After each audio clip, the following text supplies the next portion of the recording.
What's up, guys? Today we're doing some more work on the 2J Civic. As you can see, we got the front end back on this thing and she is looking sweet. We have not had the front end back on the car since we have started working on it. And we actually got a brand new passenger side fender right here because the other one had a big old hole in the bottom of it because that's where they planned on running the exhaust. We're probably not going to run it out of the fender, so we went ahead and got a new fender on there. But both fenders are on along with the front bumper, and we also finished out the rest of the front end down in here. We got some tabs welded up and everything is attached to the bumper here, and the fenders are bolted on, so everything is suspended with its own weight right here. This is actually really stiff, so all we have to do right now is finish out building the rest of the upper piece, but we will get to that stuff later. For right now, since we got all of this into place, we are going to do some fabricating in today's video. We got some stuff to build that goes into the front of the car, and I'm talking about the intercooler and radiator setup. And I know how you guys were super excited to see a 3-part intercooler series, but thanks to some new shop equipment, we could probably cut that down into one video, and we're going to be building a badass intercooler and packaging the radiator right behind it in today's video and get the ball rolling on some things on the 2J Civic here because she needs an intercooler. We got some charge pipes to build, and I just want to see this thing up and ripping, dude. But we have been taking our time getting this thing slowly put together here, but we got some fabricating today, so we got a lot of time lapses going on. Hope that's cool with you guys. Grab some food, sit back and watch and relax. And yeah, let's get to building. All right, guys, so as you saw, we recently got a new CNC plasma table from Langmeyer. That is the Crossfire Pro that we got set up over there. We've already used it to cut out a couple brackets. It's been awesome. But today we got our first bigger project for the plasma table, and we were waiting to get this thing in so we could get to building the intercooler on the 2JZ Civic here because we wanted to try to make it cool and unique and one-up something that we've never done before, because if we try to do this by hand, it would look very square and boxy. I was going to say, all straight cut angles that aren't very straight. And it would also be probably a 3-part series, but since we have the table, it's going to make this much more efficient. It'll save us a ton of cutting time, and Wyatt has been working the last few days on getting this kind of modeled out here, and he has done an awesome job getting a grip on this Fusion 360 software. And this is what we are working with. That's going to be the final product when it's all said and done, hopefully. Should look something like that. Yeah, as long as I put all these settings in here correctly. Had to rebuild it 3 times to hopefully be close to that.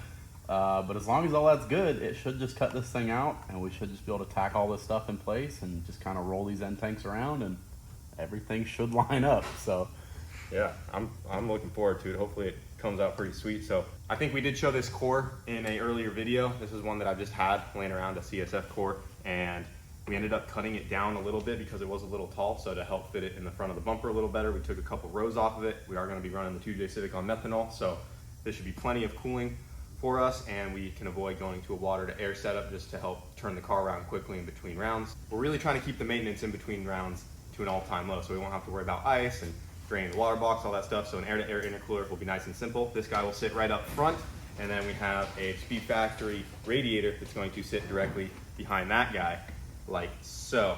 And we already tested a couple of these pieces out of steel, and this guy is going to go over here, right? Oh, yeah, it doesn't matter either way, but this will be lined up right on the edge here, and then that one will be up top right here, right up top there. So this one will be a vertical exit, and then that one will be kind of like a back door. Yep. I guess the two, okay, yeah, this is the front of the car. Yeah. I was backwards. Yeah, super easy setup. I think this would be the best way to package it in the car. So we'll have a back door over here. That one will come up. Both these will have the Vibrant HD clamps on them, and then go to some 3.5-inch intercooler piping. Yeah, and then having the radiator behind the intercooler will let us get to the coolant lines right here, because if we tried to set the intercooler behind it, those would be kind of hard to get to. We went ahead and got a sheet of aluminum over there, and we are ready to cut everything in hopefully one run. We're just gonna lay out all the pieces and let the CNC plasma table do its thing. If we tried to do this by hand, we would not be able to easily build out these contours. I mean, you could definitely do it, but cutting aluminum, especially 3/16 aluminum, matching that contour, it would be one shitty day at work, let me tell you. Yeah, so this should be really cool. It should turn out pretty sweet. It won't be all boxy. We'll kind of make it a little fancier, clean it up a bit.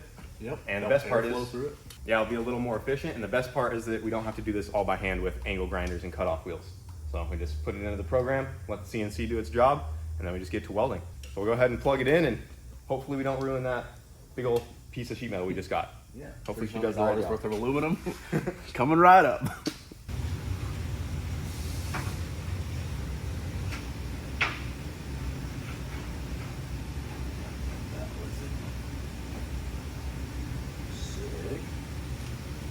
All right, got the sheet of aluminum on there.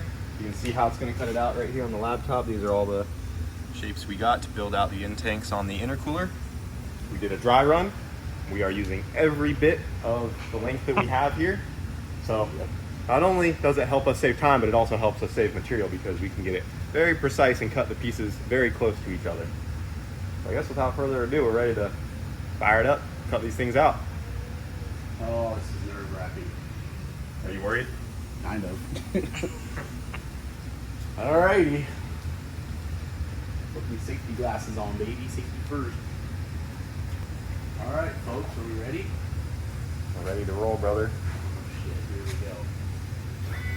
Right, ready?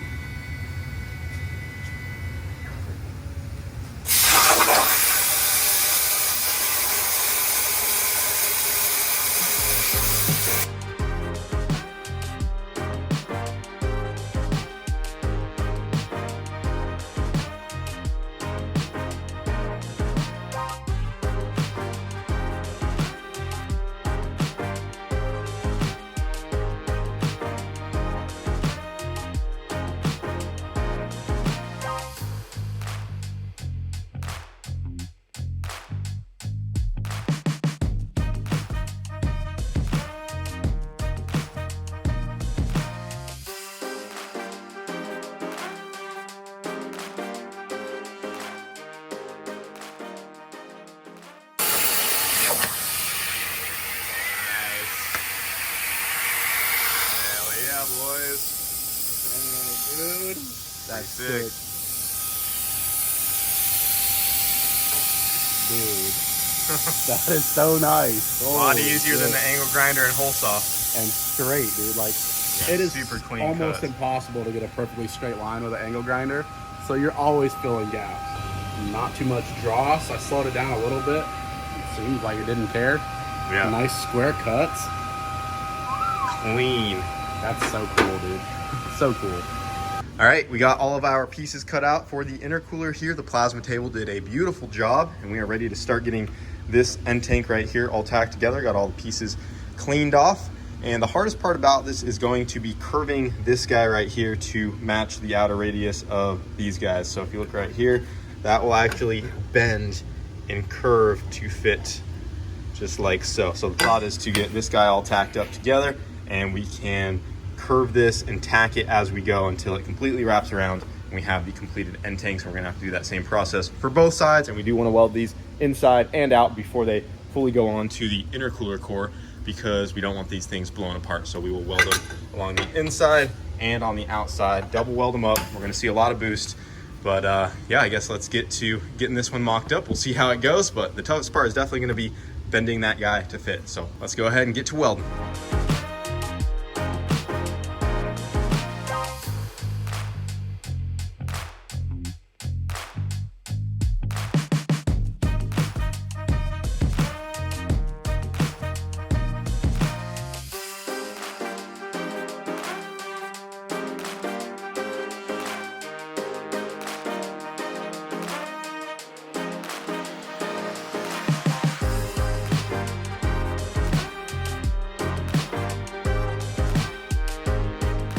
It's definitely been a while since I've welded up some aluminum, but your boy still has it. Check that out.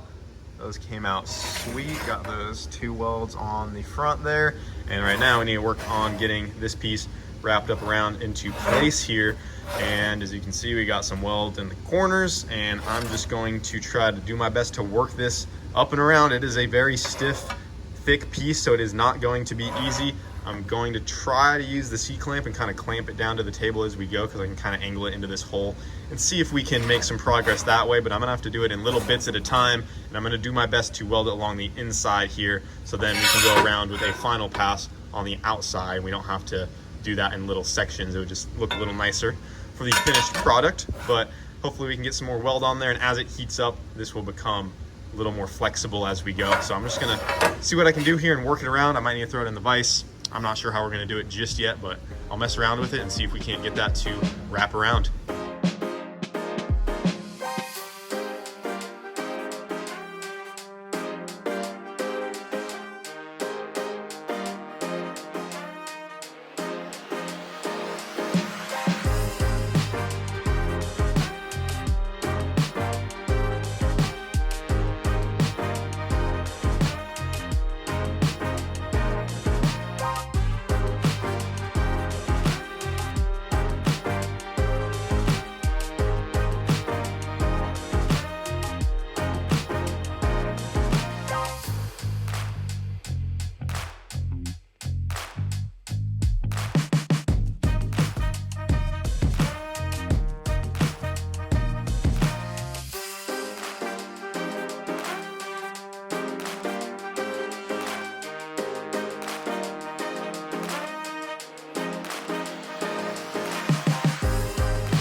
So I was up late last night getting this end tank knocked out right here.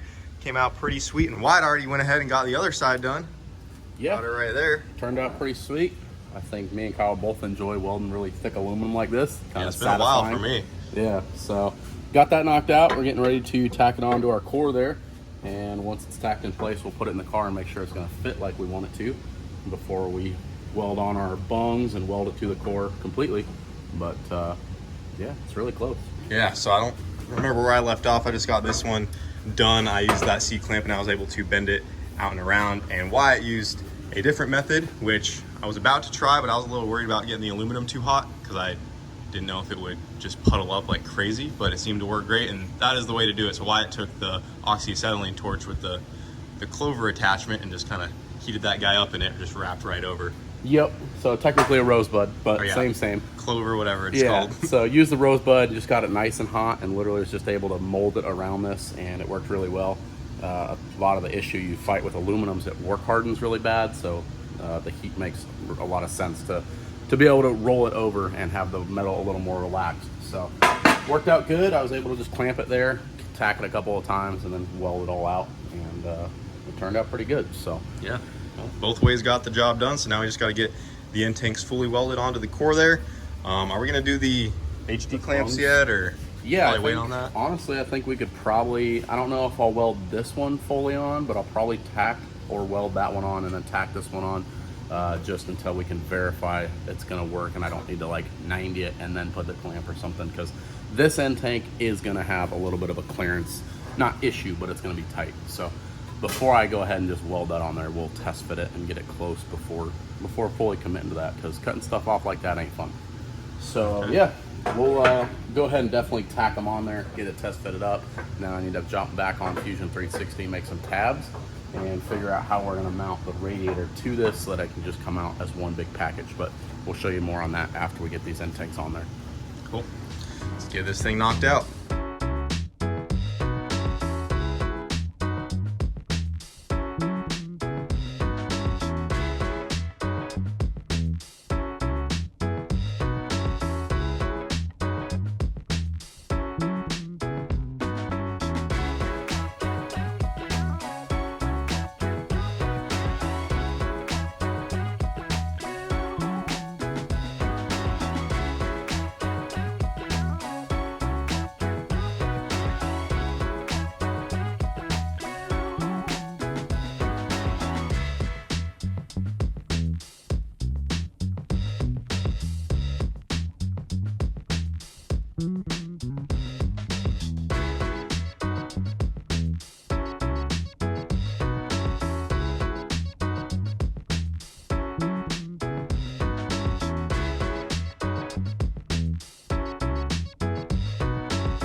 And there you have it, boys. The intercooler for the 2J Civic. I think we did a pretty solid job here. Meanwhile, I got her knocked out. I got this side done while I got that side done, and then Wyatt just got the HD clamps from Vibrant Performance on there. This one is just tacked on because, like Wyatt was saying, we don't know exactly how this one's going to line up under the hood, and we can show you guys why real quick. And we will get to see what this thing kind of looks like for the first time up here. So that guy is gonna sit somewhere up in here. And our worry with this guy is we did already test fit a hood on here. We actually used the Hatches hood for mock-up, and it does look like we will have enough room, but we have to 90 this pretty tightly right out of here and go to the throttle body. We just don't want this to come up too high and hit anything. So just in case there's anything that we need to redo on that guy, that one's just tacked on so we don't have to cut it off later. But this one's fully welded on because we know that one's gonna be good. And that guy will most likely go down under the front motor plate, up into the turbo here. And then the radiator, it's looking like this guy is going to go just like that. Fits nice and perfectly right behind the intercooler. We'll have to make tabs and brackets to hold everything into place, but she will tuck nice and out of the way, and you can see how nice that is all packaged now that our intercooler is quite a bit shorter than it previously was. Still a beefy girl in there. And and looking at it right now, it's still got to go like 2 inches forward, just so you guys know. Yeah, so everything up front. It'll get stuffed up in the nose a little bit further. But it looks pretty sick, man. It should be pretty easy to package right there. Yeah, tons of room after we got the front bumper on there. We didn't realize how far we could actually go up front with everything. But yeah, after we got the bumper back on, we have a ton of room up here. So we want to try to keep as much weight forward as we can on this thing. We're probably also going to need to make room for a fuel cell that's most likely going to go in one of these two corners up here for the methanol tank. It'll probably just be a small cell just while we're going down the track, and then our plan is to also have a fuel cell in the back for pump gas if we take this thing on drag and drives. But hey, we got the intercooler knocked out, so that thing turned out pretty freaking sweet. Really happy with that end tank there. I mean, when I got that all designed, and it came out freaking perfect. And on this side as well. This side we could have done by hand a little bit easier, but that one would have been definitely a little trickier. Yeah, but the overall, whole thing definitely could have been done by hand, but I think once I get a hand on the fusion stuff, and this will be a lot easier to do. Everyone knowing me, it would have been a 3-part series. So. Right. Cutting those out by hand sucks too. I mean, just the amount of time. And then I think I've already would have redesigned this end tank over here, but it's fine. Yeah, you know, is what it is at this point. Yep. It looks good. It looks good. The only thing I would have done over here is narrowed out here a little bit. Yeah, just to give it a little taper look. I did think that just a little bit after I saw it, but I was like, you know, still looks great. Yep, it's what it is. Future renditions, all right? V1 turned out great. We get better with every intercooler we build. So, yeah, really happy with it, but that's going to do it for right now. We still got a ton of work to do on the 2J Civic, but we got the intercooler knocked out, and I'm dedicating a whole video to it, so I hope you guys enjoy. We'll see you later.